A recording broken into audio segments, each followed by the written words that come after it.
قرآن کریم کے 29ویں پارے سورہ مدثر کی 31 نمبر کی آیت ہے۔ گزشتہ ہفتے سورت کی 30 آیتیں مکمل ہو گئی تھیں۔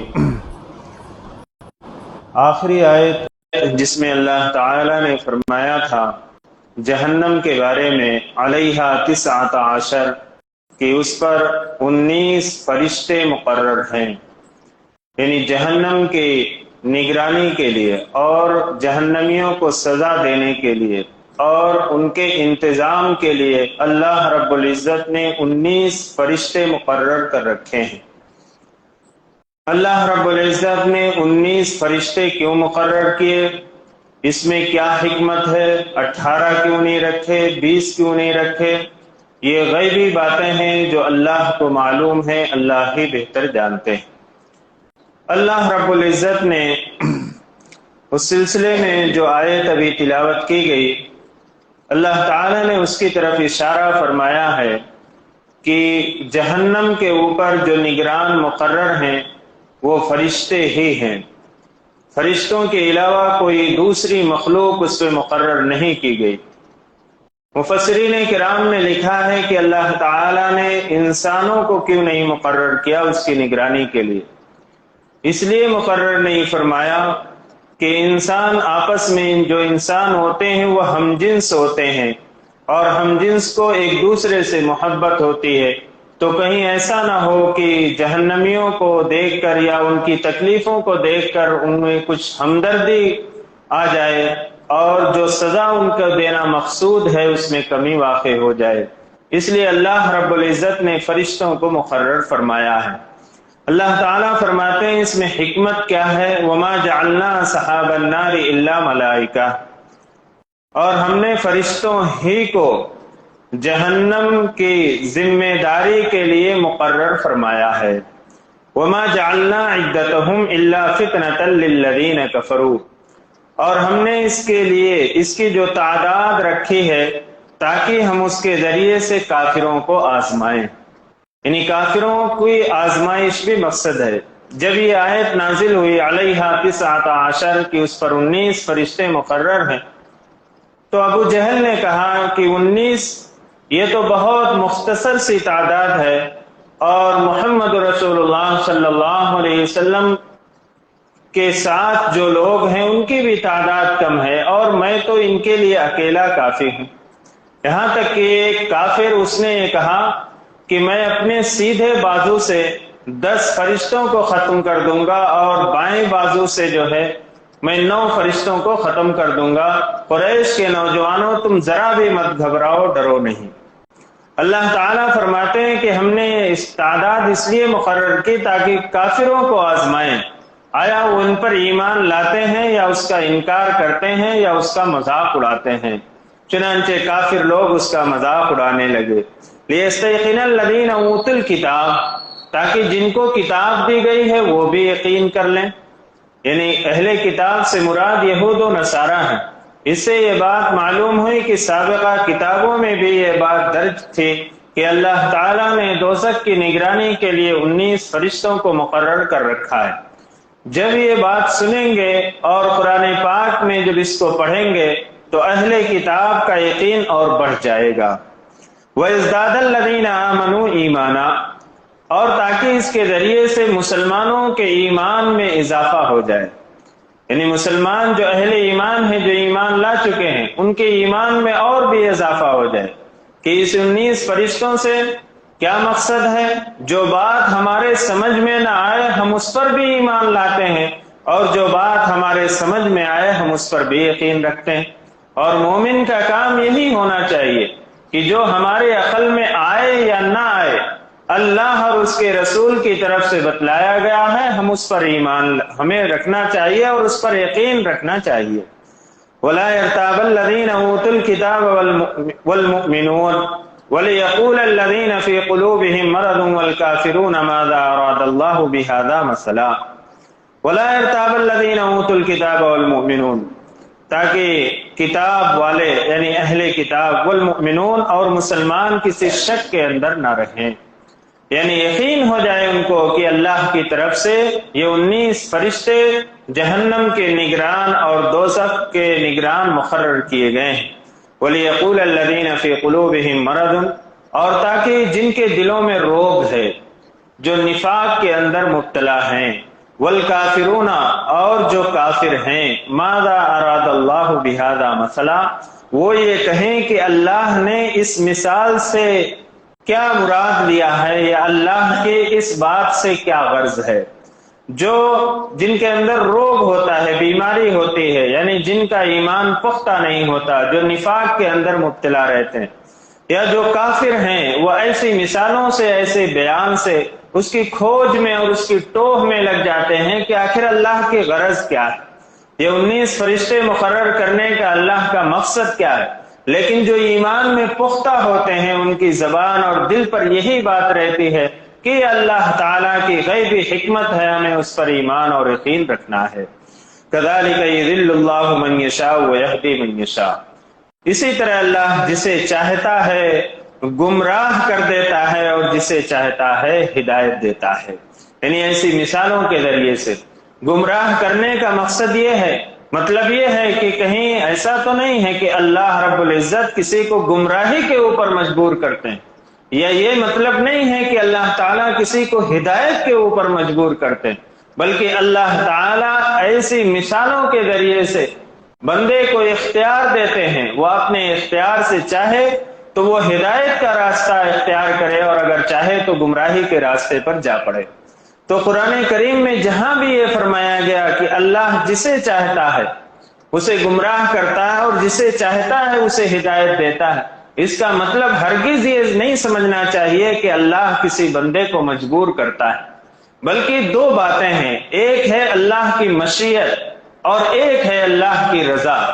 مشیت میں دونوں چیزیں ہوتی ہیں، مشیت میں ہدایت بھی ہے، کفر بھی ہے، مشیت میں نیکی بھی ہے، گناہ بھی ہے، مشیت کے اندر جو ہے بیماری بھی ہے، صحت بھی ہے، مشیت میں مالداری بھی ہے، فقیری بھی ہے۔ لیکن اللہ کی رضا کس میں ہے، اللہ پسند کس کو فرماتے ہیں؟ اللہ کی رضا ہدایت میں ہے، ایمان میں ہے، کفر میں نہیں ہے۔ اللہ کی رضا نیکی میں ہے، گناہ میں نہیں ہے۔ اس چیز کو سمجھنا چاہیے کہ اللہ کی رضا کس میں ہے۔ یعنی اللہ رب العزت نے ہماری اور آپ کی زندگی کتنی رکھی، 10 سال ہے یا 10 مہینے ہے، 10 دن ہے یا 10 گھنٹے ہے، یہ اللہ کو معلوم ہے۔ لیکن اللہ کی رضا کس میں ہے کہ ہماری زندگی چاہے 10 سال کی ہو، 10 دن کی ہو، 10 گھنٹے کی ہو، وہ اللہ رب العزت کے حکم کی تعمیل کے اندر گزرے، یہ اللہ کی رضا ہے۔ تو یہ دیکھنا چاہیے کہ اللہ کو پسند کیا ہے اور اللہ کی رضا کیا ہے۔ کوئی بندہ یہ نہیں کہہ سکتا کہ اللہ کی مشیت ہوگی تو میں نماز پڑھوں گا، نہیں تو نہیں پڑھوں گا، اللہ کی مشیت ہوگی تو میں روزہ رکھوں گا، نہیں تو نہیں رکھوں گا، یہ نہیں کہنا، یہ نہیں کہہ سکتا کوئی بندہ، بلکہ یہ دیکھنا کہ اللہ کی رضا کس میں ہے، اس پر وہ عمل کرنا۔ تو اللہ تعالیٰ فرماتے ہیں اسی طرح اللہ جس کو چاہتا ہے گمراہ کر دیتا ہے اور جسے چاہتا ہے ہدایت دیتا ہے۔ وَمَا يَعْلَمُ جُنُودَ رَبِّكَ إِلَّا هُوَ، اور آپ کے پروردگار کے لشکروں کو خود اس سے بہتر کوئی نہیں جانتا ہے، اس کے سوا کوئی نہیں جانتا۔ یعنی بظاہر ہم یہ سمجھتے ہیں کہ 19 فرشتے ہیں، لیکن ایک فرشتے کے اندر کتنی اور طاقت اور قوت ہے، اور اللہ رب العزت نے اسے کتنے کمالات سے نوازا ہے، یہ اللہ ہی بہتر جانتے ہیں۔ فرشتوں کی طاقت اور قوت کا اندازہ اللہ کے علاوہ کوئی نہیں کر سکتا۔ تو اگر کافر اس غرور اور گھمنڈ میں ہیں کہ 19 فرشتے یہ تو بہت معمولی ہیں، ہم میں سے اس کو ایک شخص ہی ختم کر سکتا ہے، تو یہ ان کی کم فہمی اور کم سمجھی اور غلطی کے اوپر ہے۔ اللہ کی مخلوقات جو ہیں وہ اللہ نے اپنی مخلوق، کس مخلوق کے اندر کیا طاقت اور قوت رکھی ہے، وہ اللہ رب العزت ہی جانتے ہیں۔ وما ہی الا ذکریٰ للبشر، اور یہ تو تمام انسانوں کے لیے ایک نصیحت، یعنی جو دوزخ کا تذکرہ کیا گیا، یہ ایک تو عبرت اور نصیحت کی بات ہے کہ اس جیسے خوفناک جگہ سے بندوں کو پناہ مانگنا چاہیے اور نصیحت حاصل کرنا چاہیے، عبرت حاصل کرنا چاہیے۔ کلا والقمر، ہرگز نہیں، قسم ہے چاند کی، واللیل اذ ادبر، اور قسم ہے رات کی جبکہ وہ منہ پھیر کر جانے لگے، یعنی جب رات رخصت ہونے لگے، والصبح اذا اسفر، اور قسم ہے صبح کی جبکہ وہ روشن ہو جائے، انہا لیحد الکبر، یقیناً دوزخ بڑی بھیانک چیزوں میں سے ایک ہے۔ یعنی اللہ رب العزت اپنے بندوں سے کتنی محبت فرماتے ہیں۔ اللہ رب العزت نے قسم کھا کر بندوں کی کو اس طرف متوجہ کیا ہے کہ جو بھیانک اور خطرناک چیزیں ہیں ان میں سب سے بھیانک اور خطرناک چیز وہ دوزخ، اور اللہ رب العزت کا یہ فرمانا ہی کافی تھا، لیکن اللہ تعالی چاند کی قسم کھا کر فرماتے ہیں، رات کی قسم کھا کر فرماتے ہیں، اور صبح کی قسم کھا کر فرماتے ہیں کہ بڑی بھیانک چیزوں میں سے دوزخ ایک بھیانک چیز ہے، یعنی اس سے بچنا چاہیے۔ بندوں کو اللہ رب العزت کس طرف جو ہے کس طرح اس سے بچانے کے لیے کس طریقے سے رحم و کرم کا معاملہ فرما کر اللہ رب العزت بندوں کو کس طرح خبردار کرتے ہیں۔ انہا لیحد الکبر نذیرا للبشر، تمام انسانوں کو خبردار کرنے والی، لمن شاء منکم ان یتقدم او یتاخر، تم میں سے جو شخص چاہتا ہے کہ وہ آگے بڑھے اس کے لیے بھی، اور جو چاہتا ہے کہ پیچھے ہٹے اس کے لیے بھی۔ یعنی جو یہ تذکرہ ہے دوزخ کا، یہ انسان کی ہدایت کے لیے بہت بڑی چیز۔ اگر کوئی ہدایت کا راستہ اختیار کرنا چاہتا ہے تو اس کے لیے بھی یہ نصیحت، اور اگر کوئی ہدایت کا راستہ اختیار نہیں کرنا چاہتا، پیچھے ہٹنا چاہتا ہے، کفر کی طرف، ضلالت کی طرف، گمراہی کی طرف، اللہ کی طرف کی نافرمانی کی طرف جانا چاہتا ہے، تو وہ ذرا غور کر لے، سوچ لے کہ آخر دوزخ کا عذاب کس قدر بھیانک عذاب ہے۔ کل نفس بما کسبت رہینہ، اللہ تعالیٰ فرماتے ہیں کہ ہر شخص اپنے اعمال کے بدلے میں گروی ہے، رہن رکھا ہوا ہے، محبوس ہے، قیدی ہے۔ یعنی اللہ تعالیٰ فرماتے ہیں کہ جیسے جب کوئی چیز قرض لی جاتی ہے تو بطور ضمانت کے جس سے قرض حاصل کیا گیا ہے اس کے پاس وہ چیز رکھی جاتی ہے، اگر وہ شخص قرض نہ ادا کرے تو اس کو اختیار رہتا ہے کہ وہ رکھی ہوئی گروی رکھی ہوئی چیز کو وہ بیچ لے اور اس سے اپنا قرض وصول کر لے۔ اللہ رب العزت فرماتے ہیں کہ جو بھی شخص ہے، ہر انسان وہ اپنے اعمال کے بدلے میں گروی ہے، اور جنہوں نے کفر کا راستہ اختیار کیا ہے اور کفر کی زندگی گزاری ہے، ہدایت سے دور رہے ہیں، ان کا سارا وجود گروی ہے، اور کل یہ جہنم میں جو ہے ان کا پورا وجود، ان کا پورا جسم وہ جہنم کا ایندھن بننے والا ہے۔ جیسا کہ جس کے پاس جو ضمانت کے طور پر چیز رکھی ہو اسے وہ استعمال کر سکتا ہے اگر مقروض اس کے قرض کو ادا نہ کرے، ایسے ہی جو بندہ اللہ کی نافرمانی میں زندگی گزارے گا، کفر کی زندگی گزارے گا، وہ گویا اللہ رب العزت کے پاس گروی رکھا ہوا ہے، اور وہ اپنے اعمال کے بدلے میں اور برے اعمال کی وجہ سے وہ جہنم کا ایندھن بنے گا۔ الا صحاب الیمین، اللہ تعالیٰ فرماتے ہیں کہ ہر شخص اپنے اعمال کے بدلے میں گروی ہے سوائے دائیں ہاتھ والوں کے۔ دائیں ہاتھ سے مراد یہ ہے کہ جن کا اعمال نامہ ان کے دائیں ہاتھ میں دیا جائے گا، اور اس سے پہلے ہم پڑھ چکے ہیں کہ جن کا نام اعمال دائیں ہاتھ میں دیا جائے گا وہ اس بات کا ثبوت اور دلیل ہوگی کہ یہ شخص جنتی ہے اور اس کو جنت میں داخل کر دیا جائے گا۔ ہم نے سورہ حاقہ میں اس کی تفصیل پڑھی ہے کہ دائیں ہاتھ والے اور بائیں ہاتھ والوں سے کیا مراد۔ اللہ تعالیٰ فرماتے ہیں الا اصحاب الیمین، سوائے دائیں ہاتھ والوں کے، یعنی دائیں ہاتھ والے جو ہوں گے وہ اپنے اعمال کی بدولت وہ گروی نہیں ہوں گے۔ یہ اس بات کا نتیجہ ہوگا کہ یہ اپنے اعمال کی وجہ سے یہ چھوٹ چکے ہیں، گویا انہوں نے اپنا فرض بھی ادا کر دیا اور اپنا قرض بھی ادا کر دیا۔ فی جنات یتساءلون، اللہ تعالیٰ فرماتے ہیں کہ وہ بہشت کے باغوں میں ہوں گے، جنات یتساءلون عن المجرمین، اور مجرموں سے یہ پوچھ رہے ہوں گے، یعنی اپنے جاننے والوں سے، اپنے ملنے جلنے والوں سے، اپنے دوست و احباب سے، اپنے اڑوس پڑوس میں رہنے والوں سے، جن کو پہچانتے ہوں گے ان سے پوچھ رہے ہوں گے، گنہگاروں سے، مجرموں سے جو جہنم کے اندر ہوں گے، ما سلککم فی سقر، تمہیں کس چیز نے جہنم میں لے آیا؟ تم کس وجہ سے جہنم میں آ گئے؟ تم تو جو ہے دنیا کے اندر بڑے بڑے دعوے کرتے تھے کہ ہم حق پر ہیں، ہم ہدایت پر ہیں، کس چیز پر، کس وجہ سے تم جہنم کے اندر آئے؟ قالوا لم نک من المصلین۔ تو وہ جہنمی لوگ 4 باتیں فرمائیں گے، وہ 4 باتیں جہنمی لوگ کہیں گے۔ اللہ ہم سب کی اس سے حفاظت فرمائے۔ اللہ رب العزت اور قرآن کریم کا انداز دیکھیے کہ اللہ رب العزت جو فرماتے ہیں اور قرآن کے جو فرمانے کا انداز ہے وہ ایسا لگتا ہے کہ یہ منظر ہمارے آنکھوں کے سامنے ہے، اور جنت اور جہنم قائم ہے اور جنتی لوگ جہنمیوں سے سوال کر رہے ہیں، جیسا بالکل وہ منظر سامنے ہے۔ اللہ تعالیٰ فرماتے ہیں کہ جب جنتی لوگ جہنمیوں سے، گنہگاروں سے پوچھیں گے کہ تم کس وجہ سے تم جہنم میں آ گئے، قالوا لم نک من المصلین، تو سب سے پہلی بات جو کہیں گے کہ ہم نمازی نہیں تھے، ہم نماز نہیں پڑھتے تھے۔ ایک تو اس کا مطلب یہ ہے کہ کفر کی وجہ سے ہم نے ایمان قبول نہیں کیا تھا اور کفر کی زندگی گزاری، اس لیے ہم نماز نہیں پڑھتے تھے۔ دوسرا مطلب یہ ہے کہ مسلمان تو تھے لیکن نماز نہیں پڑھتے تھے۔ اللہ ہم سب کی حفاظت فرمائے، نماز کا ہمیں پابند بنائے۔ پہلی جو وجہ بیان کریں گے وہ جہنمی لوگ کہ جہنم میں کیوں آئے ہیں، تو کہیں گے قالوا لم نک من المصلین، ہم نمازی نہیں تھے، ہم نماز نہیں پڑھتے تھے۔ اس لیے میرے بھائیو، نماز دین کا ستون ہے۔ نماز کفر اور ایمان کے درمیان فرق کرنے والی چیز ہے۔ نماز برائیوں سے اور گناہوں سے روکنے والی ہے۔ نماز اللہ کی رضا کا سبب ہے، اور نماز کا انکار کرنے والا کافر ہے، اور نماز کا چھوڑنے والا شخص فاسق ہے، اس کو فاسق کہا گیا ہے نماز کے چھوڑنے والے کو۔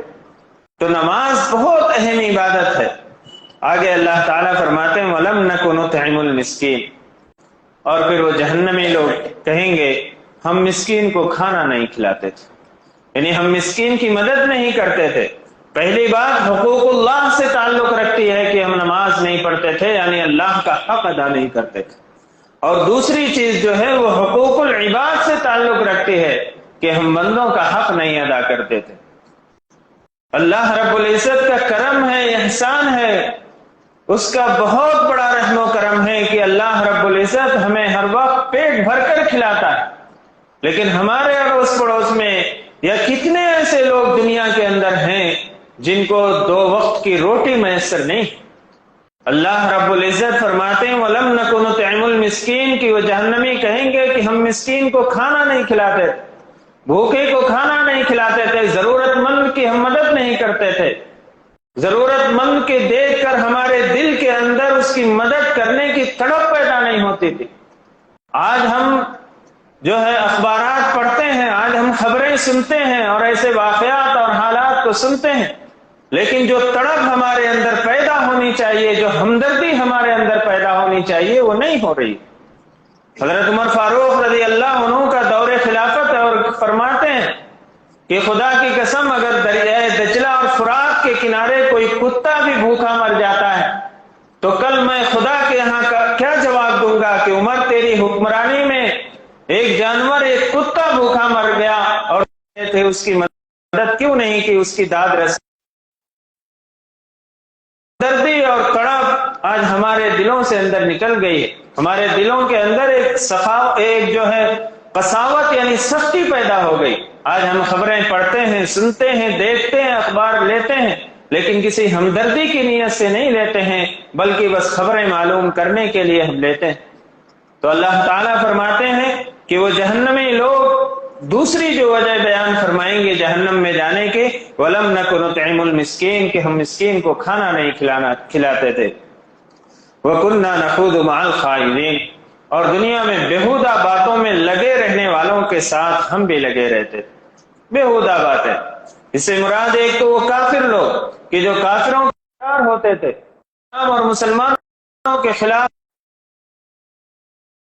رسول اللہ صلی اللہ علیہ وسلم کے خلاف جب سازشیں کرتے تھے تو ہم بھی اس کے ساتھ شریک ہو جایا کرتے تھے۔ ایک تو وہ بات ہے۔ دوسری مفسرین کرام نے لکھا ہے کہ مومن ہے بندہ، مسلمان ہے، لیکن بیہودہ گفتگو کے اندر، بیکار کاموں کے اندر لگا ہوا ہے، اپنے وقت کو ضائع کر رہا ہے اور اپنے وقت کو غلط کاموں میں استعمال کر رہا ہے، وہ بھی اس کے اندر داخل ہے۔ وَكُنَّا نُكَذِّبُ بِيَوْمِ الدِّينِ، اور ہم قیامت کے دن کو جھٹلاتے تھے۔ یہ 4 وجوہات بیان کی۔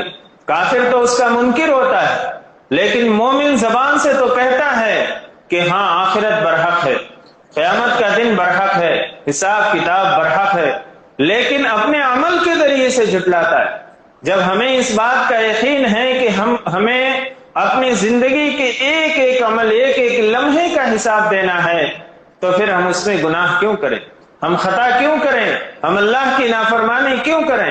اگر ہم اللہ کی نافرمانی کرتے ہیں، اللہ کے حکموں کو توڑتے ہیں، گناہ کرتے ہیں، لوگوں کو تکلیف پہنچاتے ہیں، لوگوں کے اوپر ظلم و زیادتی کرتے ہیں، فسق و فجور کے اندر مبتلا ہیں، تو یاد رکھیے ہم زبان سے آخرت کا تو اقرار کرتے ہیں، لیکن عمل کے ذریعے سے ہم اس کو جھٹلا رہے ہیں۔ تو اللہ تعالیٰ فرماتے ہیں کہ یہ 4 باتیں یہ جہنمی لوگ کہیں گے، وَكُنَّا نُكَذِّبُ بِيَوْمِ الدِّينِ، اور ہم آخرت کے دن کو اور آخرت کو ہم جھٹلاتے تھے، حَتَّى أَتَانَا الْيَقِينُ، یہاں تک کہ وہ یقینی بات یعنی موت آ گئی۔ یعنی اسی حال میں ہم زندگی گزارتے رہے اور وہ یقینی بات حَتَّى أَتَانَا الْيَقِينُ یعنی موت یہ یقینی ہے۔ دنیا کے اور چیزوں کے اندر لوگ شک کے اندر مبتلا ہیں، لیکن موت کا کوئی منکر نہیں اور موت کے بارے میں کوئی شک کرنے والا، اعتراض کرنے والا نہیں۔ یہ بہت ہی یقینی بات ہے۔ اللہ تعالیٰ فرماتے ہیں کہ وہ جہنمی لوگ کہیں گے حَتَّى أَتَانَا الْيَقِينُ، یہاں تک کہ وہ یقینی بات یعنی موت آ گئی۔ فَمَا تَنْفَعُهُمْ شَفَاعَةُ الشَّافِعِينَ، اللہ تعالیٰ فرماتے ہیں پھر کوئی سفارش کرنے والے کی سفارش ان کے کام نہیں آئے گی۔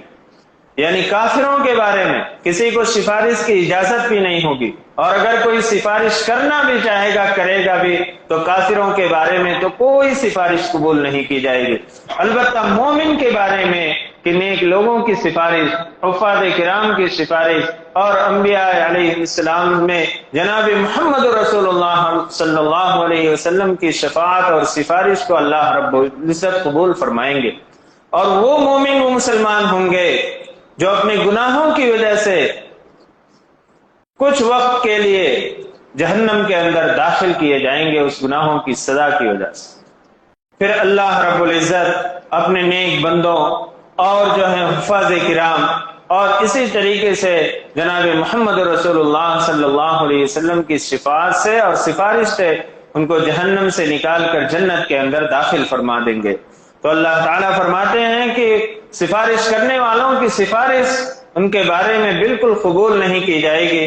فما لهم عن التذکرۃ معرضین، تو لوگوں کو کیا ہو گیا ہے کہ نصیحت سے منہ موڑے جا رہے۔ اللہ رب العزت کے انداز دیکھیں کس طرح کا رحم و کرم کا معاملہ فرما رہے ہیں۔ اللہ تعالیٰ فرما رہے ہیں کہ کیا ہو گیا ہے لوگوں کو کہ ایسی نصیحت کی باتوں سے منہ موڑ رہے ہیں۔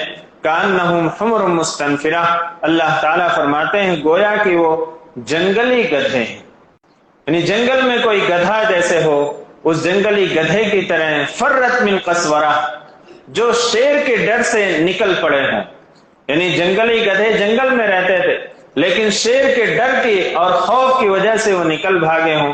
بل یرید کل امرئ منہم ان یؤتی صحفا منشرہ، بلکہ ان میں سے ہر شخص یہ چاہتا ہے کہ اسے الگ کھلی ہوئی کتاب دی جائے، کھلی واضح کتاب۔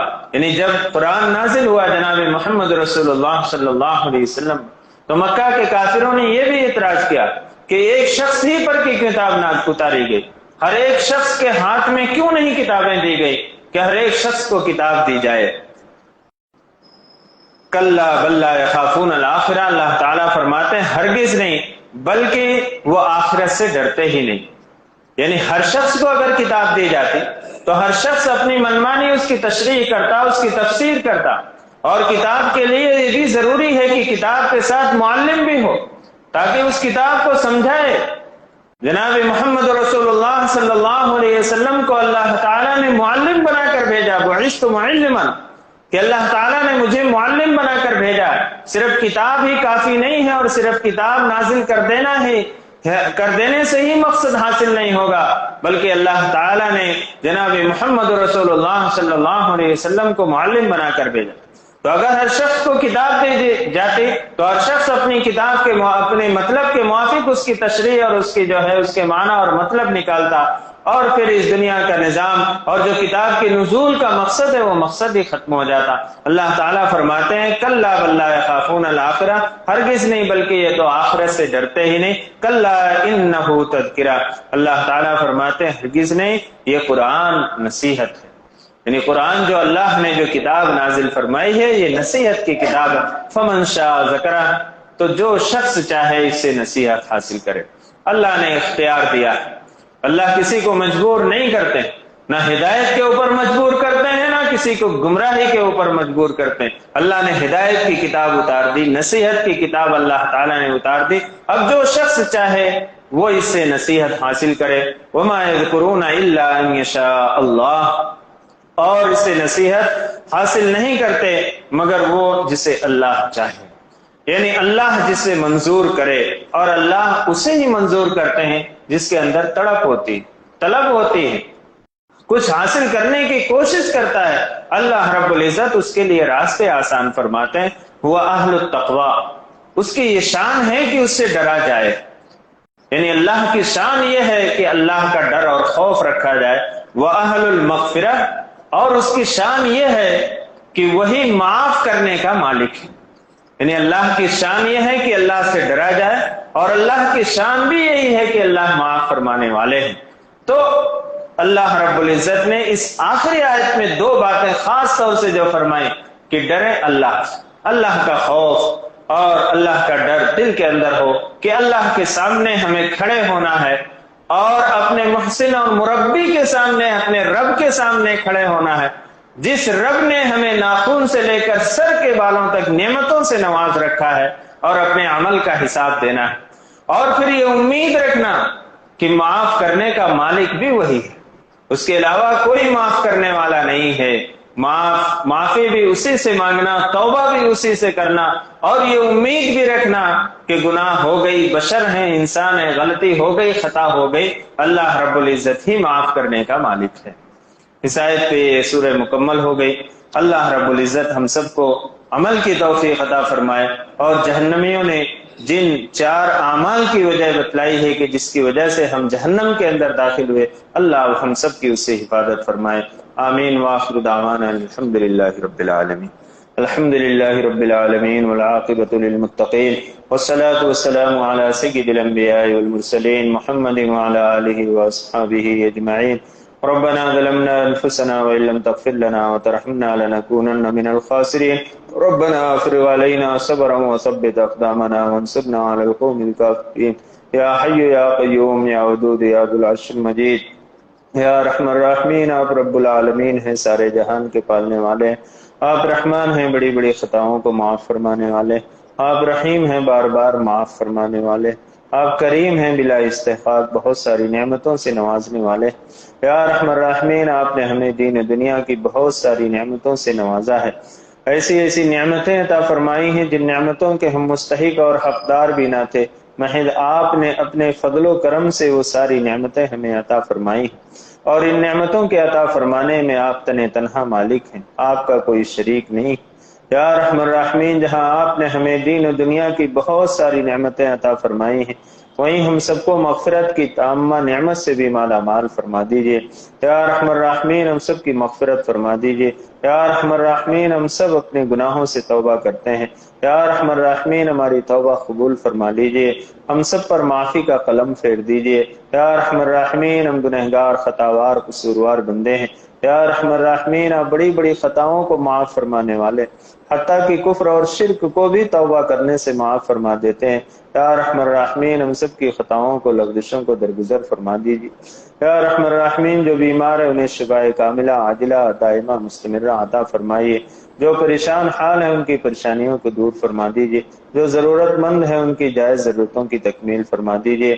یا رحم الراحمین ہم سب کو حلال پاکیزہ روزی عطا فرمائیے۔ یا رحم الراحمین ہم سب کی روزی میں خوب برکت عطا فرمائیے۔ حرام کمائی سے، حرام آمدنی سے تا حیات ہماری بھی ہمارے آنے والی نسلوں کی حفاظت فرما لیجیے۔ یا ارحم الراحمین ہم سب کو صحت و تندرستی عطا فرمائیے، تمام شرور و فتن سے ہم سب کی حفاظت فرما لیجیے۔ یا ارحم الراحمین عزت نصیب فرمائیے، ذلت و رسوائی کی زندگی سے ہم سب کی حفاظت فرما لیجیے۔